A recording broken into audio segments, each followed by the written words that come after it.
Hello again, Year 9. Now we're going to go on with angles that add up to 180 degrees. So last lesson, our angles made right angles. Today, they are making straight lines. So a straight line across here, and we have the three angles that are making that straight line, A, B, and C. So those angles added together would equal 180 degrees. Okay, so this is our second rule. So straight into the examples here, if I want to find the value of the pronumeral in each of the following giving reasons, remember lots of marks for giving reasons. Okay, so question number 1, I want to find the value of, I'm going to have to put an x in here because there's no pronumeral, so that big angle there would be my x. If I want to find the value of x, the shortest way to write your working out is to start with the x.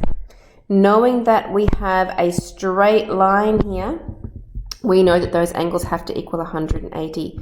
So we start with 180 and we subtract off any other angles. So in this case, I subtract off the 35. Now the reason for this one is because straight angles, remember angle symbol, are equal to 180 degrees. Then we grab the calculator and we type in 180, take away the 35, and that means it equals 145 degrees.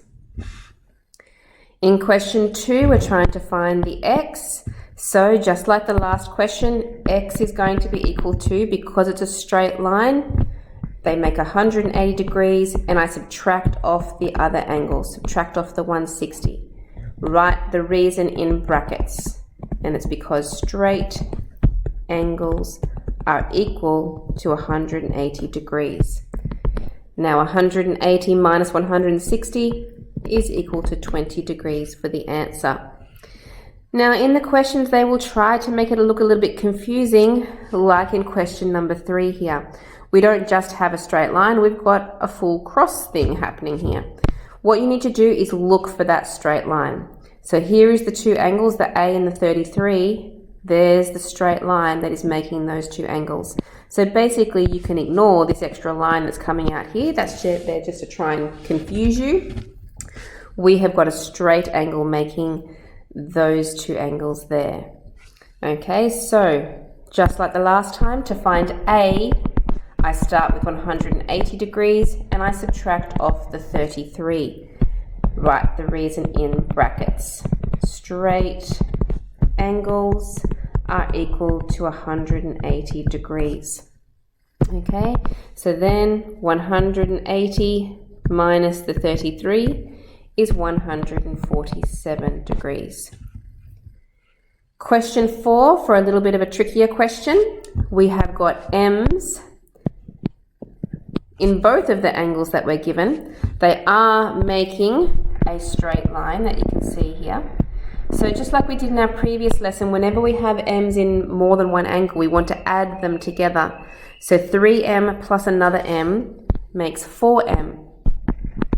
So 4m is going to be equal to, now they're making a straight line, so they're going to be equal to 180 degrees. There's no other angle to subtract off, so that's my equation. We write the reason in brackets. So the reason is because straight angles are equal to 180 degrees. Now we want to get the m by itself. So I want to get rid of the 4. At the moment the 4 is times with the m, so the opposite is to divide by 4, to cancel that away. So now that m is by itself, 180 divided by 4 is going to be equal to 45 degrees. Okay, that's it. That's what we're doing today. This here on page 10 is your practice. Remember to look for the straight angle. If there is any right angles in there, know that that means 90 degrees, so that will help you for that. And you've got a few pages of work to do down here. Again, don't let the triangle fool you. You just need to look at the straight angle. All right, so give those questions a go.